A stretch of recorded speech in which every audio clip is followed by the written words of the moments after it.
Jai Hind everybody and welcome to another video.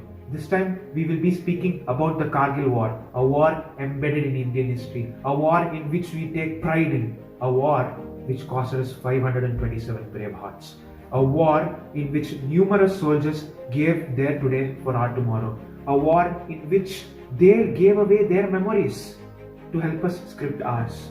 And today I would like to be speaking about one particular brave heart, Major Rajesh Singh Adhikari. He belonged to the 18th Grenadiers and he was born in Nainital, Uttarakhand on 25th December of 1977. He was a simple boy who graduated from college and then once entered into university, finished his degree. However, his life changed when he stepped into the Indian Military Academy and graduated in 1993 from the 2 Mecca Infantry Division. However, no one knew at that moment itself things were heating up between India and Pakistan, and 6 years later it would result in one of the biggest wars ever fought between India and Pakistan, the Kargil War.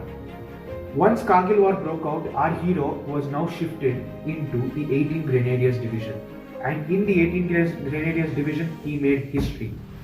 Once he entered the 18th Grenadiers Division, he was assigned an important task of capturing the forward bases of Tololing. Now you may ask, why Tololing? What is the necessity of Tololing? Let me explain you this. Tololing is a pivotal point in the Kashmir region.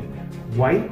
It links multiple troops and acts as a communication center for the Indian troops and can act as a barrier for communication when Pakistani troops had occupied it. Similarly, all transport routes have a major link at Tololing. So capturing Tololing was a necessity. But there were some problems in it. What were these problems? Number one, the height was disastrous. 15,000 feet was supposed to be scaled in almost a 90-degree vertical step. However, there are some brave hearts who did not give up and moved forward with this. One of them was our Major Rajesh Singh Adhikari. He never gave up and immediately started moving forward. He began his operation early in the morning, right before dawn. He stepped on forward, but however, the enemy were aware of him. And although climbing almost a near vertical speed, he was encountering numerous machine gun firing from 2 bunkers up ahead, which he was assigned to capture. He went on to the first one, undergoing massive firing, innumerable bullets and innumerable of his friends dying. He didn't give up and yet kept on moving forward. He managed to capture that bunker by killing 2 men single-handedly. Although, to their dismay, they had to capture another bunker. And even without undergoing a lot of casualties, they needed to move forward.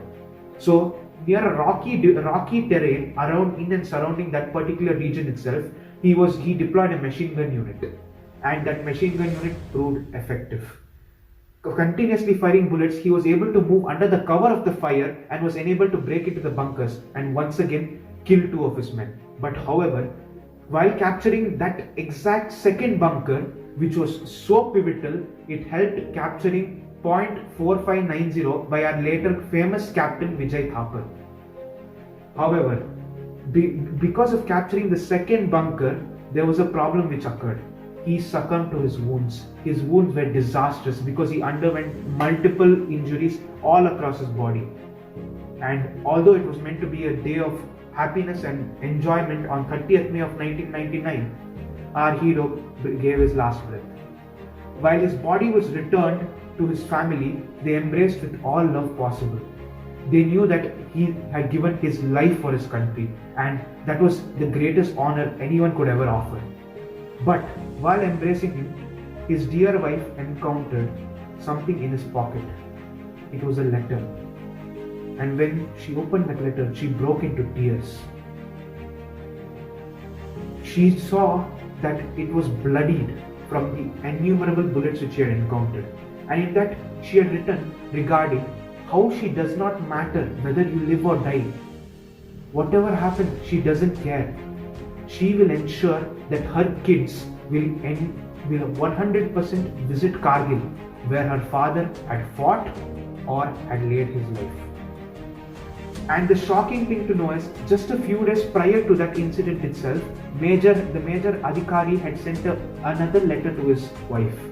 She was pregnant with their kid and asked, at least pleaded, to show them Kargil War. She sent another reply.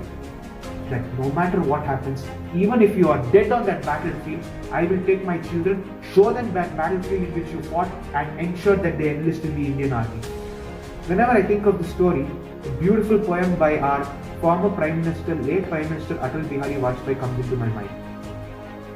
I would love to recite it to you. ये भारत सिर्फ एक देश का टुकड़ा नहीं है, एक जीता जागता राष्ट्र पुरुष है।